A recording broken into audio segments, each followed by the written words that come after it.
And joining us on First Up this morning, Paul Chan, Chief Investment Officer of Asia ex-Japan for Invesco Hong Kong, which helps oversee about $625 billion in assets, joins us on the program this morning. Paul, good Tuesday morning to you. First off, on a relative basis, you think Asia looks a little bit better, right? Well, it's on a relative basis because we expect probably 6% growth, GDP growth this year. But even 6% is slightly below the long-term average of 7.5%. And you expect more easing as well? I mean, the interest rate decision we're expecting out of Australia, more monetary easing coming from China, that's been priced in, right? Australia, we expect a 25 basis point cut this week. And however, later this week, Korea, we don't expect any interest rate cut in Korea because inflation is still higher than the target levels. Okay, so with all this easing, and you're expecting 6% growth, right, across the region, what does that mean for the markets? What kind of, I guess, multiples does that translate into? Well, the market is trading at about 11 times, but EPS growth about 11% as well. I think earnings were probably at risk in the first half of the year. Oh, really? Because growth momentum is slowed. When you look at 2010, the first half was growing at about 17%, second half much lower. Right. When you look at the latest Q4 result from Singapore, Korea, Taiwan, Japan, they came in at the low end. It did come in the low end. I was taking a look at Invesco Pacific Growth Fund, and it looks like your main holdings is in IT, consumer discretionary, and financials. Is that still the strong sectors to be in for this year? Yes, we think so. I think we see some mean reversion trade this year. Sector that performed very well last year, like utility, telecom, consumer discretionary, underperformed this year. Yeah. I think there's a little bit of mean reversions. Right. Okay. Well, let's not get ahead of ourselves. It's only been 1 month in the year, right?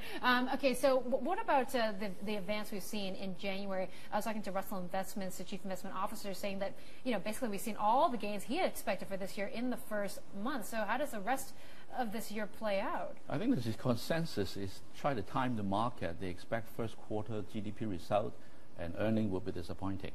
So market want to buy when they have bad news. And this time the market move ahead. The market wants to buy when there's bad news? Isn't that kind of contradictory to actual rationale? I think the major issue is almost like 2009.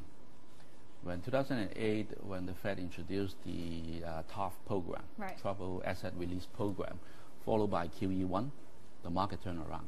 Okay. And this time you have the ECB doing the similar things. When we look at the ECB's balance sheet, they're expanding the balance sheet. That means ECB is buying asset. Right. So QE in Europe. Exactly. So you have a lot of liquidity in the system being released. Together we have interest rate cut. Coming from the ECB later on? No, ECB already cut. Yeah. We don't expect ECB to cut this time, but we expect Asian central banks to support provide liquidity. Okay.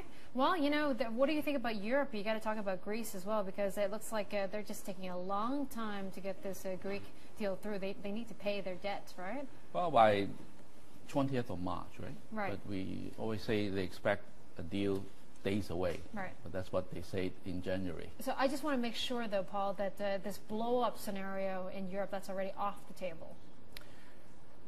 Probably Greece will be priced in. But the question is what happened to Portugal's? And Spain. And Spain and Ireland. Italy. You name it. Exactly. That is a big question. Because when we look at the debt to GDP, 120% for Greeks with current interest rate structure, it's impossible for them to go on without some kind of restructuring. Right. But the question is it contained? That's the question. Is it contained? If you allow 70% haircut for Greek's debt, then what's the percentage for Portugal's debt? And how about Spain's debt? So the question will follow. Okay, Paul. Thanks for dropping by this morning. Good to see you. Paul Chan there.